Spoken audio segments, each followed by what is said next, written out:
Hello, in this lesson we will be introduced to the capacitor and inductor as elements or components in circuits.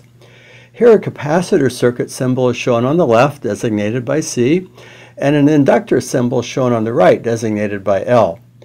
By the way, in terms of the choice of L, of course we're already using the letter I for current, but L is in particular in recognition of Lenz's contribution via Lenz's law and understanding the relationship between magnetic fields and induced currents.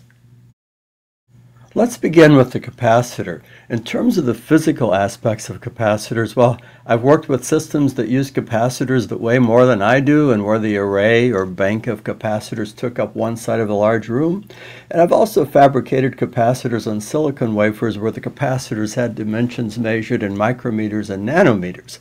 But as circuit elements, they all bring the same constraints on I and V to the equations used for circuit analysis. Let's turn our attention to those. The relationship between the current through the capacitor and voltage across the capacitor, note the use of passive sign notation by the way, is given by the equation that the current equals the capacitor value multiplied by the first derivative of the voltage relative to time.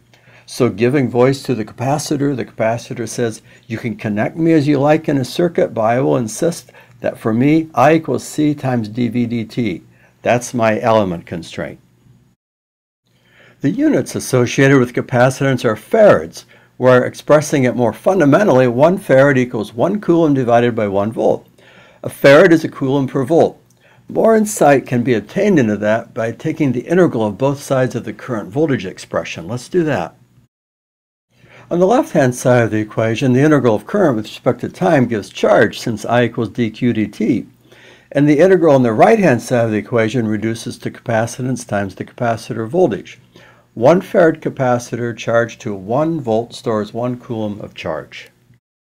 As we encounter capacitors in circuits, we'll at times be interested in the power associated with the capacitor. Power equals current times voltage. The capacitor is no exception.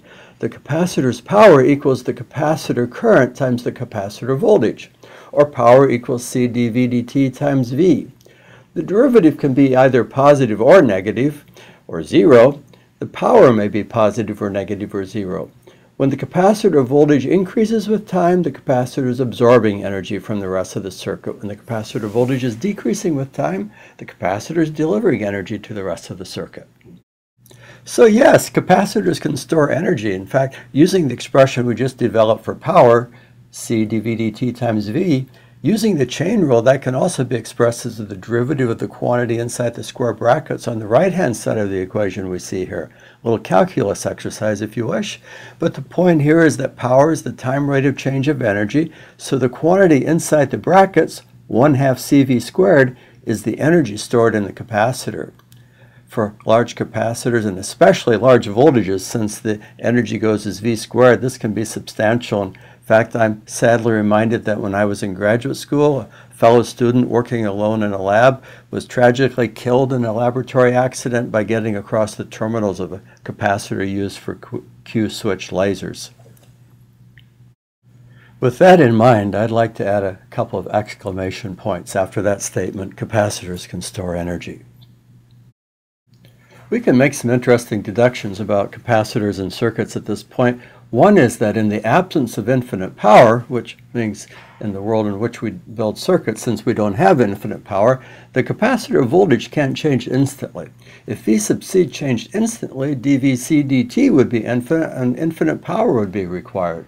We're going to use that fact later in circuit analysis with circuits that contain capacitors. The capacitor voltage is a state variable. It's related to the state of stored energy for the capacitor and it cannot change instantly. Another interesting observation is that in DC circuits, capacitors are open circuits. If dVc dt is 0, then the current is 0. That corresponds to an open circuit. So now let's turn our attention to the inductor as a circuit element. What's the relationship between the voltage across an inductor and the current through an inductor?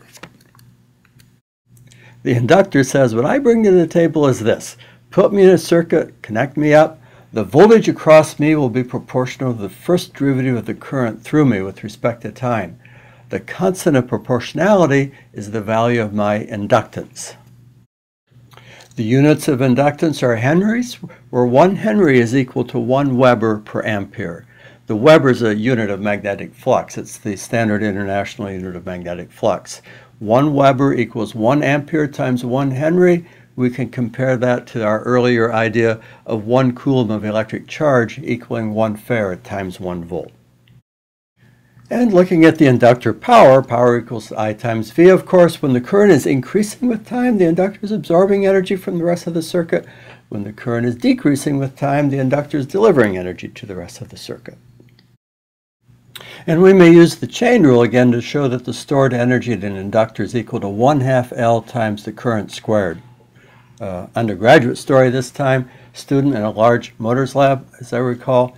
Motors are highly inductive. Committed a faux pas, big flash, loud noise, melted copper, quietly picks up his books, walks out of the lab and does not return. Changed majors, I think.